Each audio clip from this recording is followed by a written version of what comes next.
ẹ kú dédé àkókò yìí gbogbo ẹ̀yin olólùfẹ́ ìkànnì Jígí Alára, ìkànnì 24 tó fi ìkàlẹ̀ sí ìlú Ìbàdàn ìpínlẹ̀ Ọ̀yọ́, ilé tí a ti ń sọ ọ̀rọ̀ bí àkọ́lé ìtàn tó jẹ́ wípé pẹ̀lú ìmísí Odùduwà ní gbogbo ọ̀rọ̀ tó ń jáde láti ẹnu wa. Ẹ̀yin olùgbọ́ wa, a dúpẹ́ fún bí ẹ ṣe ń bá wa lọ. Ojú tẹ́ fi ń fò wá kò ní fọ́, bẹ́ẹ̀ sì ni etí tẹ́ fi ń gbọ́ wa kò ní di tẹ́ náwó sí láéláé.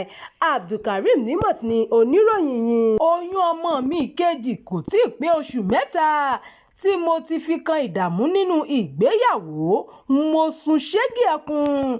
Èmi kọ́ o, Wasila Coded ló sọ bẹ́ẹ̀.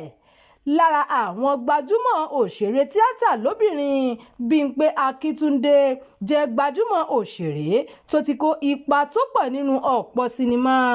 Bímpé, tí ọ̀pọ̀ èèyàn túmọ̀ sí Wasila Coded, ló jẹ́ ọmọ bíbí ilẹ̀ Ìjẹ̀bú tó sì máa ń kó onírúurú ipa nínú eré.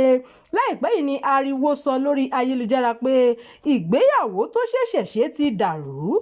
Àsìkò yìí sì ló fojú hàn pé oyún ti wà nínú Bímpé nígbà náà tí ọkùnrin tó lóyún fún kò sì béèrè rẹ̀ mọ́ títí tó fi bímọ. Ilé-iṣẹ́ ìròyìn fi ọ̀rọ̀ wá Wasila Coded lẹ́nu wò láti mọ ọ̀pọ̀ ìrírí tó là kọjá lásìkò ìṣòro náà àti ìmọ̀ràn rẹ̀ fáwọn obìnrin tó wà ní irú ipò yìí. Bímpé Akíntúndé, lásìkò tó ń bá àwọn akọ̀ròyìn sọ̀rọ̀, ṣàlàyé pé ẹkún ni òun máa ń sun lásìkò tí òun lóyún ọmọ òun kejì tí bàbá rẹ̀ sì kọ òun sílẹ̀. Mo sun ṣẹ́gi ẹkùn nínú oyún ọmọ mi kejì, kí Ọlọ́run kó bá mi wò ó. Mo máa ń sunkún, ẹ̀gbọ́n ọmọ náà yóò tún máa bá mi sunkún. Ohun rere ni Ọlọ́run fi ọmọ yẹn ṣe fún mi torí pé oyún rẹ̀ kò tí ì pé oṣù mẹ́ta nínú mi tí mo ti bẹ̀rẹ̀ sí ní kan ìdààmú nínú ìgbéyàwó ọ̀hún. Ló bá di pé kó máa ní pé ṣé òun ló máa kọ́kọ́ lóyún ni, irú oyún wo gan-an ló ní.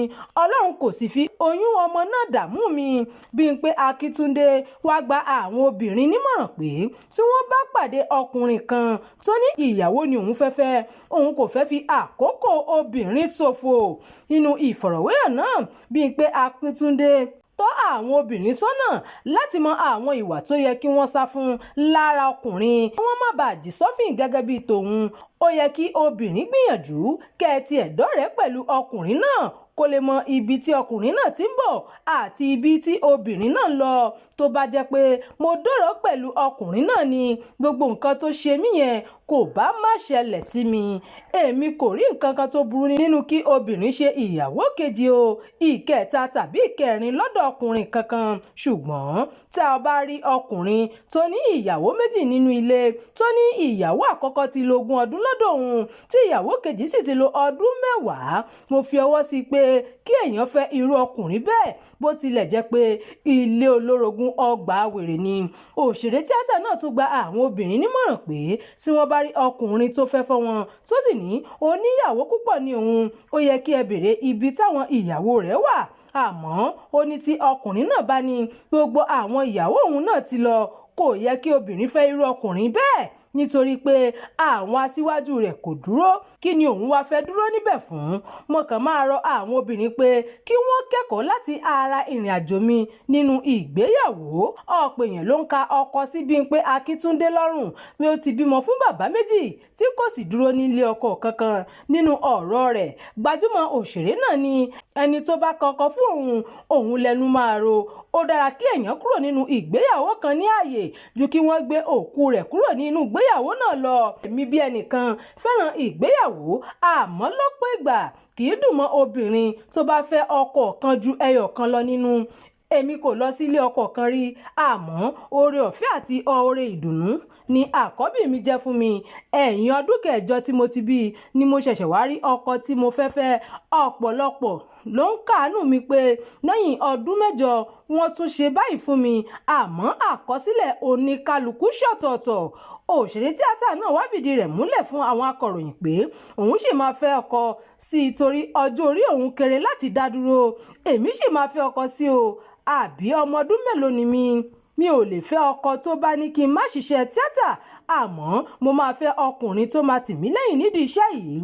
Mò ń rọ àwọn obìnrin tó bí àwọn ọkùnrin pé ká jẹ́ kí àwọn ọmọkùnrin wa mọ̀ bí wọ́n ti ṣe ń ṣe pẹ̀lú obìnrin, àgàgà tó bá wà nípò lóyún. Tó bá wá jẹ́ obìnrin tí kò sì sí ẹnikẹ́ni láti ràn ọ́ lọ́wọ́ láti bọ́ ọ gbé ẹrù àwọn ọmọ rẹ, ìwọ náà sán ọ̀já rẹ kó lè má ṣe ronú, má ṣe barajẹ́, má ṣe ṣèrẹ̀wẹ̀sì. Ó lè jẹ́ ibi tí o ti jẹ́ lambakiri ló máa ti rí olùrànlọ́wọ́. Bímpé Akíntúndé tún rọ àwọn obìnrin láti wá iṣẹ́ ṣe, kí wọ́n má sì ṣe fi ìrònú ṣe ara wọn léṣe, kí wọ́n di òpó Ọlọ́run ọba mú, kí wọ́n sì mú iṣẹ́ wọn ní ọ̀kúnkúndùn. Ó tún rọ àwọn obìnrin tó wà ní ilé ọkọ gan pé kí wọ́n má ṣe dá ọwọ́ délẹ̀ máa dúró kí ọkọ wọn dé, àmọ́ kí wọ́n wá ṣẹ̀ṣẹ̀. Ìròyìn fún ti àkókò yìí kò ní jù báyìí lọ. Ẹ má gbàgbé láti tẹ̀lé ìkànnì yìí. Ẹ máa bá wa pín ká kí ẹ sì fi èròǹgbà yín sí abala àríwísí. Jígí alára. Bàbá ló gudu. Èmi ní kí n wá ṣàlàyé fún yín pé àwa ti ń lọ ni. Èmi àti ìyàwó mi a ti ń lọ. Òun ni wá ṣàlàyé fún yín. Ó ti jáde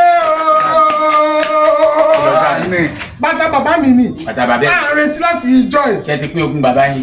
Ọ̀rọ̀ pé wọ́n pín ogún bàbá mi kọ́ àní bàtà bàbá mi tó fẹ́ ṣò ní Jígí Alára TV. Ó ti jáde sórí YouTube o. Ó ní lọ sọ.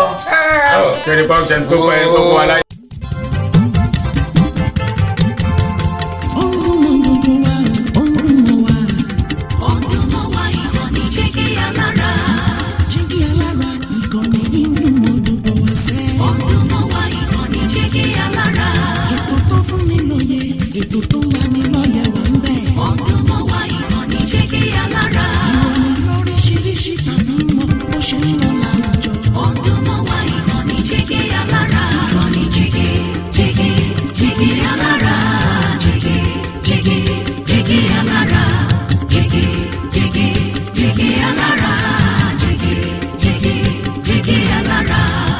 Ìkànnì Jígí Alára 24, bàbá gbogbo.